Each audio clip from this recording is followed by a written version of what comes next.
रामगढ़ नामक एक सुंदर सा गांव था, जहां पर एक राजा राज्य किया करता था। राजा के राज्य में सभी लोग सुखी जीवन यापन कर रहे थे। उसी राज्य में नरेश रहता था। नरेश राजा के यहाँ पर माली था। नरेश के एक बेटी थी जो उसकी बहुत सेवा करती। एक दिन जब नरेश महल से लौटकर आया तो उसने देखा कि कुछ आदमी जोर जोर से चिल्ला रहे थे, जिस पर नरेश ने रामू नाम के व्यक्ति से पूछा, क्या हुआ रामू, तुम लोग किसके पीछे भाग रहे हो? अरे भैया, चोर चोरी करके भाग रहा है, उसी का पीछा कर रहे हैं। क्या चोर? रुको, मैं उसे अभी पकड़ लाता हूँ। ये कहकर नरेश भी उसके पीछे भागा, पर तब तक चोर वहाँ से भाग गया था। नरेश जब घर लौटकर आया तो उसकी बेटी रोशनी ने कहा, क्या हुआ पिताजी, आप कहाँ गए थे और ये आवाज कैसी थी? अरे बेटे, हमारे गांव में चोर आ गया है, उसी के पीछे सभी भाग रहे थे। क्या चोर आ गया? आपने उसे पकड़ा नहीं? मैंने पकड़ने की कोशिश की, पर तब तक वह भाग गया। कोई बात नहीं, अब आप सो जाइए, कल आपको महल भी जाना है। हाँ हाँ, तुमने ठीक कहा। इसके बाद नरेश सो गया।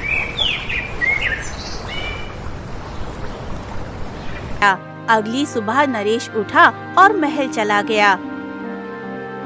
क्योंकि नरेश महल में एक छोटा सा माली था जो महल के बगीचों की देखभाल किया करता था। वहीं रोशनी बहुत ही होशियार लड़की थी। रोशनी की माँ का देहांत बचपन में ही हो गया था, जिसके बाद रोशनी ने सारा घर संभाला। वहीं दूसरी तरफ राजा महल में काफी परेशान बैठे हुए थे। तभी वहाँ सेनापति आया और बोला, महाराज, अभी तक उस चोर का कुछ पता नहीं लगा है। आखिर हमारे गांव में चोर कहाँ से आ गया? मुझे नहीं पता महाराज, लगता है वह किसी दूसरे राज्य से आया होगा। मुझे कुछ नहीं पता, जल्द से जल्द उस चोर को पकड़ो, वरना मुझसे बुरा कोई नहीं होगा। हाँ हाँ, आप परेशान मत होइए, हम लोग उस चोर को पकड़ने की पूरी कोशिश कर रहे हैं। ठीक है, अब तुम जाओ। वैसे हमारी राजकुमारी कहाँ है? वह नजर नहीं आ रही। राजकुमारी को तो मैंने भी सुबह से नहीं देखा है। ये सुनकर राजा थोड़े हैरान हुए। वहीं सेनापति वहाँ से चला गया।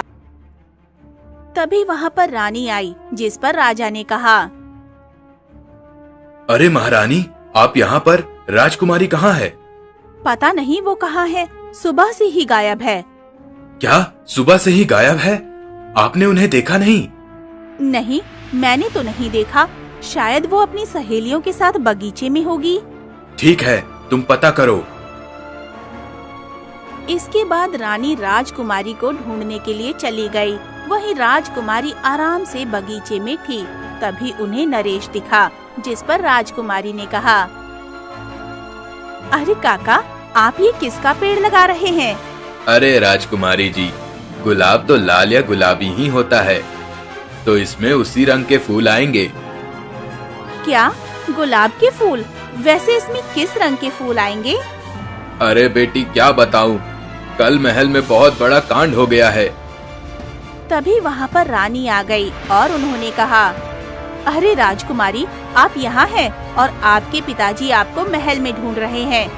पर क्यों माँ, वो हमें क्यों ढूंढ रहे हैं? तुम्हें तो पता ही है, तुम्हारे पिताजी तुम्हारे बिना एक पल भी नहीं रह पाते। अगर तुम इधर उधर आया करो तो अपने पिता को बता दिया करो। ठीक है माँ, मैं आगे से बता कर आया करूँगी। इसके बाद राजकुमारी वहाँ से चली गई। वहीं दूसरी तरफ रोशनी खाना बनाने की तैयारी कर रही थी। जल्दी जल्दी खाना बना लो, पिताजी आने वाले होंगे। शाम होने को आ गई। वैसे आज पिताजी से कहूँगी, मुझे कुछ पैसे दे दो, बाजार जाकर सामान ले आऊंगी। तभी वहाँ पर उसके पड़ोस की चाची विमला आई और बोली, अरे बिटिया, क्या कर रही हो? कुछ नहीं चाची, खाना बनाने की तैयारी कर रही हूँ। वैसे आप बताइए। कुछ नहीं बिटिया, वैसे बिटिया, अब तो तुम्हारी शादी की उम्र हो गई है, तो तुम्हें अब शादी कर लेनी चाहिए। आपको मेरी शादी की बहुत चिंता है चाची, पर अभी मुझे बहुत कुछ करना है। मैं कुछ समझी नहीं बिटिया, क्या करने की बात कर रही हो? अरे चाची, अभी तो मुझे अपने पिता का नाम रोशन करना है, शादी तो होती रहेगी। अरे बिटिया, हम लोग गरीब हैं, हम लोग भला क्या कर सकते हैं? ऐसा कुछ नहीं है चाची, गरीब है तो क्या हुआ, भगवान ने बुद्धि तो सभी को दी है। ये सुनकर विमला ने कुछ नहीं कहा और मुस्कुराकर वहाँ से चली आई। धीरे धीरे समय गुजरा। वहीं गांव में लगातार चोरियां हो रही थीं, जिस वजह से राजा काफी परेशान थे, क्योंकि चोर अभी तक पकड़ा नहीं गया था। वहीं दूसरी तरफ सेनापति के दिमाग में कुछ अलग ही खिचड़ी पक रही थी और उसने अपने आप से कहा, मैं राजा को कभी भी पता नहीं लगने दूंगा कि ये सब मैं ही करवा रहा हूँ। बस एक बार मैं जो चाहता हूँ वह मुझे मिल जाए, फिर मैं यहाँ से हमेशा हमेशा के लिए चला जाऊंगा। वही राजा काफी ज्यादा परेशान था, क्योंकि अभी तक चोर पकड़ा नहीं गया था। पता नहीं सेनापति और सैनिक क्या कर रहे हैं जो एक चोर को नहीं पकड़ पा रहे। नरेश भी काफी ज्यादा परेशान था, क्योंकि अक्सर गांव में चोरियां होती रहती थी। एक रात जब नरेश लौटकर नहीं आया तो रोशनी काफी ज्यादा परेशान हुई। अरे, अभी तक पिताजी लौटकर क्यों नहीं आए? वैसे तो रोजाना शाम को ही आ जाया करते थे। उस रात रोशनी अपने पिता का इंतजार करती रही। अगली सुबह जब उसके पिताजी आए तो रोशनी ने कहा, पिताजी, आप कहाँ थे? अरे, कल राजकुमारी का कीमती हार चोरी हो गया। वही महारानी के भी बहुत सारे जेवर चोरी हो गए हैं। क्या कांड हो गया? मैं कुछ समझी नहीं। मुझे नहीं पता बेटी, पर सभी लोग यह कह रहे हैं कि जो गांव में चोरी कर रहा है उसी ने महल में भी चोरी की है। क्या महल में चोरी हो गई? पर ये सब हुआ कैसे? मुझे नहीं पता बेटी, पर सभी लोग यह कह रहे हैं कि जो गांव में चोरी कर रहा है उसी ने महल में भी चोरी की है। क्या? तो अभी तक उस चोर को पकड़ा नहीं गया? मैंने सोचा पकड़ लिया गया होगा। अभी तक तो नहीं पकड़ा गया बेटी, पर राजा ने अब बहुत ज्यादा सख्ती बढ़ा दी है। अब देखो क्या होता है, इसीलिए आज मैं देर से आ पाया। अच्छा, ऐसी बात है। ठीक है, आप अपना ध्यान रखना, क्योंकि आप भी महल में ही काम करते हैं। हाँ हाँ, तू मेरी चिंता मत कर। इसके बाद रोशनी ने अपने पिता को खाना परोसा और वो दोनों खाना खाने लगे। पर रोशनी काफी ज्यादा परेशान थी कि आखिर महल में चोरी कैसे हो गई, क्योंकि महल में तो काफी सख्त पहरेदारी रहती है। मुझे तो कुछ समझ नहीं आ रहा कि आखिर चक्कर क्या है। इतने सैनिक होने के बाद भी चोरी कैसे हो सकती है? वहीं दूसरी तरफ राजा रानी काफी ज्यादा परेशान थे। राजा ने अपने सारे दास दासियों को बुलाया और उनसे कहा, आज से कोई भी महल के बाहर नहीं जाएगा जब तक चोर पकड़ा नहीं जा रहा। ये सुनकर सभी काफी ज्यादा परेशान हो गए, जिस पर सेनापति ने कहा, पर क्यों महाराज? क्योंकि मुझे ऐसा लग रहा है कोई महल से ही मिला हुआ है। यह आप क्या कह रहे हैं महाराज? भला महल से कौन मिला हो सकता है? ऐसा दुस्साहस किसमें है यह तो मुझे नहीं पता, पर मुझे ऐसा लग रहा है कि महल से ही कोई मिला हुआ है, तभी तो अभी तक चोर पकड़ा नहीं गया। और अब जब तक चोर पकड़ा नहीं जा रहा तब तक कोई कहीं नहीं जाएगा। ये सुनकर सेनापति काफी ज्यादा परेशान हुआ और उसने अपना दिमाग चलाया। तभी उसे याद आया कि माली नरेश तो घर गया था और उसने राजा से कहा, पर महाराज, नरेश तो घर चला गया। क्या नरेश? पर उसे जाने किसने दिया? मुझे नहीं पता महाराज, पर कहीं ऐसा तो नहीं कि हार उसी ने चुराया हो? क्या वह? नहीं नहीं, वह ऐसा काम नहीं कर सकता। वह हमारे यहाँ से कई वर्षों से काम कर रहा है। अरे महाराज, तो क्या हुआ? हम किसी की नीयत पर भरोसा नहीं कर सकते हैं। ये सुनकर महाराज सोच में पड़ गए। तब तक वहाँ पर नरेश आ गया। नरेश ने जब दरबार को गंभीरता भरा देखा तो कहा, क्या हुआ महाराज? तुम घर किससे पूछ कर गए थे? अरे मैंने तो राजकुमारी से कह दिया था कि मैं घर जा रहा हूँ। तभी वहाँ राजकुमारी आई और बोली, हाँ हाँ पिताजी, मुझसे ही पूछकर गए थे क्योंकि उन्हें भूख लगी थी। क्यों, क्या हो गया? कुछ नहीं, आज से सभी लोग महल में ही रहेंगे जब तक चोर नहीं पकड़ा जा रहा। ये सुनकर नरेश भी काफी ज्यादा परेशान हुआ क्योंकि अब वो घर नहीं जा पाएगा और उसने अपनी बेटी को इस बारे में कुछ बताया भी नहीं और उसने राजा से कहा, पर महाराज, अगर मैं घर नहीं गया तो मेरी बेटी परेशान हो जाएगी। नहीं नहीं, अब कोई भी घर नहीं जाएगा क्योंकि तुम्हें तो पता ही है महल में कितनी बड़ी चोरी हुई है। ये सुनकर नरेश शांत रह गया और इसके बाद वो बगीचे में चला गया। उसे समझ नहीं आ रहा था कि वो अपनी बेटी तक ये बात कैसे पहुंचाए क्योंकि अब कोई भी महल से बाहर नहीं जा सकता था। क्या करूं, कुछ समझ नहीं आ रहा। मैंने तो रोशनी को बताया भी नहीं, अब वह बिना फालतू में परेशान होगी। धीरे धीरे शाम होने लगी जिससे नरेश काफी परेशान हुआ। वहीं सेनापति भी थोड़ा परेशान था। पता नहीं महाराज ने ये ऐलान क्यों कर दिया। अगर महाराज की आज्ञा का उल्लंघन करूंगा तो तुम्हारा दंड देंगे। कुछ समझ नहीं आ रहा मुझे, कोई ना कोई तरीका निकालना ही पड़ेगा। ये कहकर सेनापति वहाँ से चला गया। दूसरी तरफ शाम हुई पर नरेश नहीं आया, जिस पर रोशनी ने कहा, लगता है पिताजी आज भी महल में ही रुक गए हैं। कोई नहीं, पिताजी का इंतजार करूंगी, शायद वो कल सुबह आ जाए। धीरे धीरे 2 दिन गुजर गए पर नरेश घर नहीं आया, जिस पर रोशनी काफी ज्यादा परेशान हुई। अब तो पिताजी को आ जाना चाहिए था। आखिर पिताजी घर क्यों नहीं आए? कहीं ऐसा तो नहीं वो किसी मुसीबत में हो? मुझे महल जाकर देखना पड़ेगा। और यही सोचकर रोशनी भी महल आ गई। रोशनी सीधा राजा के पास गई। राजा ने जब रोशनी को देखा तो कहा, तुम कौन हो और महल में क्यों आई हो? मैं यहाँ पर अपने पिता नरेश से मिलने आई हूँ। वो 2 दिन से घर नहीं आए। अच्छा, तो तुम नरेश की बेटी हो। अरे मैंने ही सभी को घर जाने से मना किया है क्योंकि तुम्हें तो पता ही है महल में चोरी हुई है। हाँ हाँ महाराज, मुझे पता है। मुझे तो बस अपने पिता की चिंता हो रही थी, इसीलिए आ गई। वैसे आपसे एक बात कहूँ महाराज? हाँ हाँ कहो, क्या कहना चाहती हो? अब तो काफी दिन हो गए हैं, अभी तक चोर पकड़ा नहीं गया। ऐसा कैसे हो सकता है? यही तो मुझे समझ नहीं आ रहा। आखिर चोर को कोई पकड़ क्यों नहीं पा रहा? अगर आपकी आज्ञा हो तो क्यों ना मैं चोर को पकड़ूं? ये सुनकर राजा काफी ज्यादा हैरान हुआ।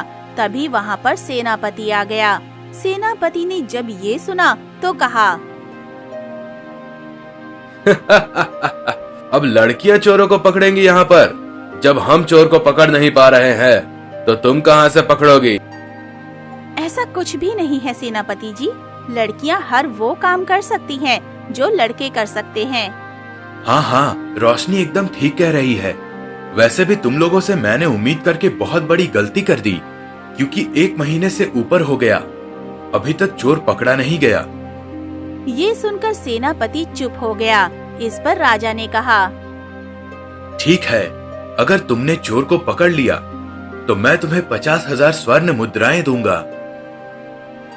ये सुनकर रोशनी काफी ज्यादा खुश हुई और बोली, ठीक है महाराज, मुझे 2 दिन का समय दीजिए, मैं चोर को पकड़ लूंगी। क्या 2 दिन? मुझे नहीं लगता कि तुम 2 दिन में पकड़ पाओगी। मैं 2 दिन में ही चोर को पकड़ कर ले आऊंगी क्योंकि आधी जानकारी तो मैंने पहले ही इकट्ठा कर ली है। ये सुनकर राजा और सेनापति काफी ज्यादा हैरान हुए और राजा ने कहा, हम कुछ समझे नहीं। आधी जानकारी? हाँ महाराज, गांव में कई दिनों से लगातार चोरी हो रही है। और मुझे पता लगा है कि चोर हमारे गांव से चोरी करके जंगलों में चला जाता है। क्या जंगलों में चला जाता है? ठीक है, तो तुम उस चोर का पता लगाओ। ये सुनकर रोशनी वहाँ से चली गई, जिस पर सेनापति काफी परेशान हुआ और उसने कहा, आप कहे तो मैं भी इसके पीछे जाऊं? नहीं नहीं, तुम्हें कहीं भी जाने की जरूरत नहीं है। तुम यहीं महल में रहो, समझे?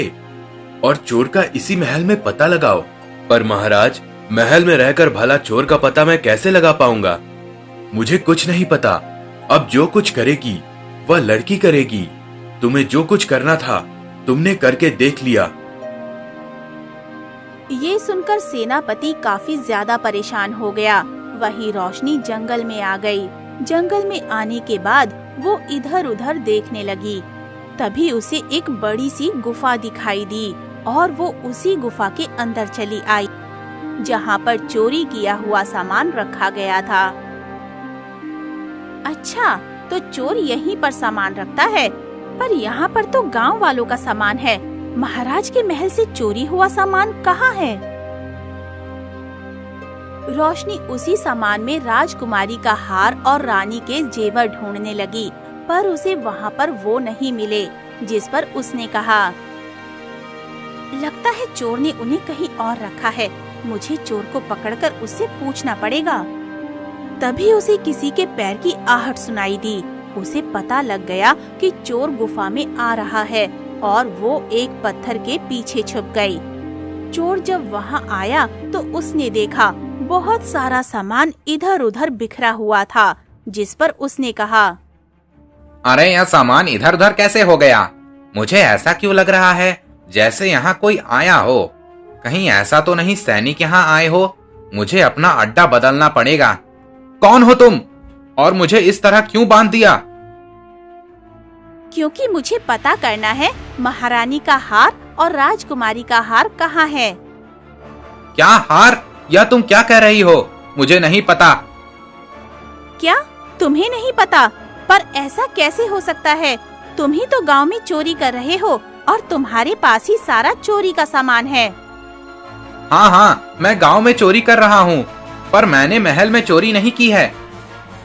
मैं तुम्हारी बातों पर कैसे यकीन करूं कि तुमने महल में चोरी नहीं की है? सच सच बताओ, वरना मुझसे बुरा कोई नहीं होगा। ये सुनकर चोर काफी ज्यादा परेशान हुआ, पर वो एक ही बात कहता रहा, जिससे रोशनी भी काफी परेशान थी। वहीं महल में जब नरेश को ये बात पता लगी तो वो भी काफी ज्यादा परेशान हुआ। अरे नहीं, रोशनी ने यह क्या कह दिया? जिस चोर को सेनापति और सैनिक नहीं पकड़ पाए, उस चोर को मेरी बेटी क्या पकड़ पाएगी? हे भगवान, मेरी बेटी की रक्षा करना। ये कहकर नरेश काफी ज्यादा परेशान हो गया। वहीं दूसरी तरफ रोशनी के काफी पूछने पर भी चोर एक ही जवाब दे रहा था, जिस पर रोशनी ने कहा, पर तुम इस गांव में चोरी कर क्यों रहे हो? क्योंकि मुझे चोरी करने के लिए किसी ने कहा था। क्या?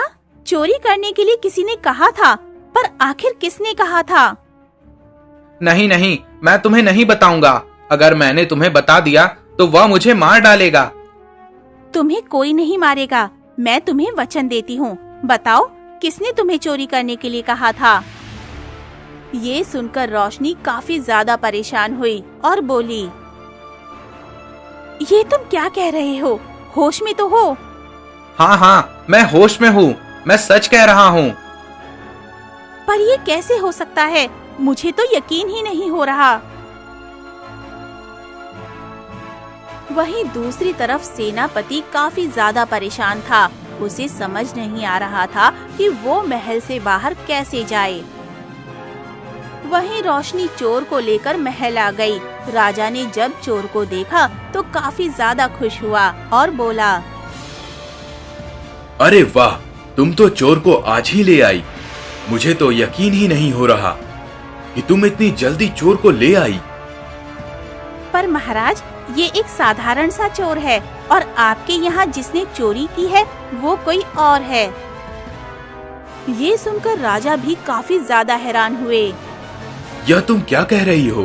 तुम कहना चाहती हो हमारे महल में जिसने चोरी की है वह यह चोर नहीं है? हाँ महाराज, ये तो गांव में चोरी करता है। आपके महल में जिसने चोरी की वो बहुत ही बड़ा चोर है। ये सुनकर राजा काफी ज्यादा हैरान हुआ। इसके बाद राजा ने सभी को दरबार में बुलाया। नरेश काफी ज्यादा हैरान था, पर अपनी बेटी को देखकर वो काफी खुश हुआ। पर वो उस समय शांत रहा। इस पर राजा ने कहा, आप बताओ वह कौन है जिसने महल में चोरी की है? यह आप क्या कह रहे हैं महाराज? भला महल में कौन चोर हो सकता है? ये तो आपको अभी पता लग जाएगा सेनापति जी, महल में कौन चोरी कर रहा है। ये कहकर रोशनी ने राजा से कहा, अगर आपकी आज्ञा हो तो मैं कुछ कक्षों की तलाशी करना चाहूंगी। हाँ हाँ, तुम्हें आज्ञा है। नहीं नहीं, यह तुम क्या कह रही हो महाराज? और आप इसे आज्ञा कैसे दे सकते हैं? क्यों, क्या हो गया? महल में इतनी बड़ी चोरी हुई है और तुम ऐसी बातें कर रहे हो?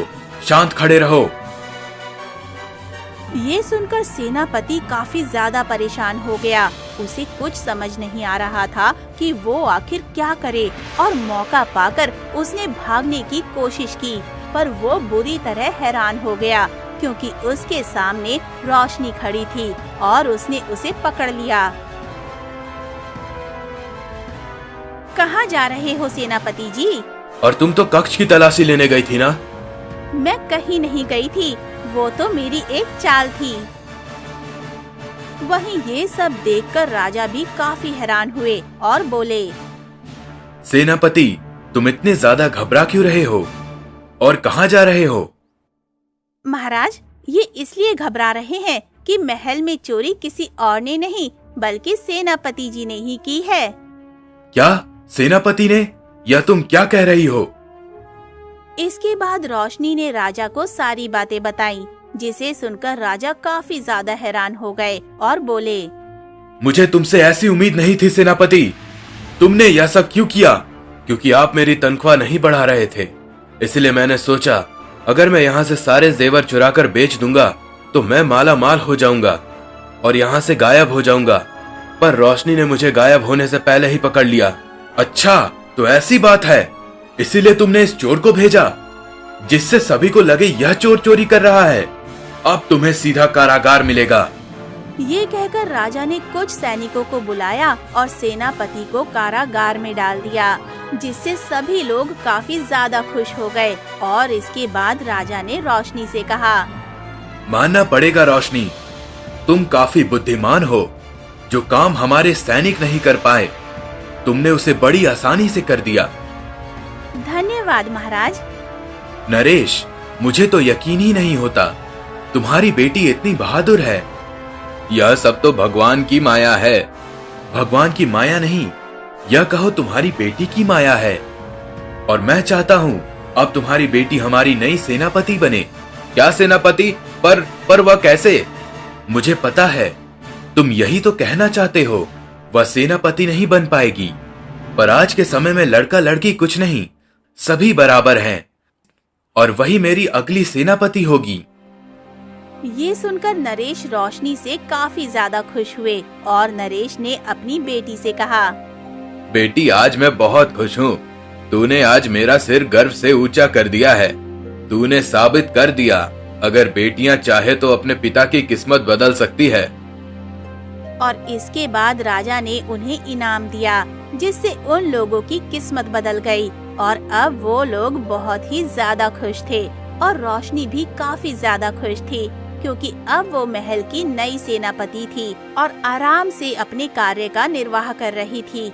वहीं नरेश भी अब काफी ज्यादा खुश था। इसके बाद वो लोग गांव में आ गए। गांव में आने के बाद रोशनी ने अपने पिता से कहा, पिताजी, आज मैं बहुत खुश हूँ। हाँ, तुमने बिल्कुल ठीक कहा, आज तो खुशी का ही दिन है। तभी वहाँ पर विमला भी आ गई। विमला को जब पता लगा रोशनी महल की नई सेनापति बनी है तो उसने कहा, बिटिया, मानना पड़ेगा तुमने तो आज गांव वालों का नाम रोशन कर दिया। जैसा नाम है वैसा ही तुमने हम सभी का नाम रोशन कर दिया। ये सुनकर नरेश भी काफी खुश हुआ और उसने कहा, हाँ हाँ, यह तो आपने बिल्कुल ठीक कहा। भले ही मेरी बेटी बिन माँ की थी, पर उसने अपना फर्ज बखूबी निभाया है।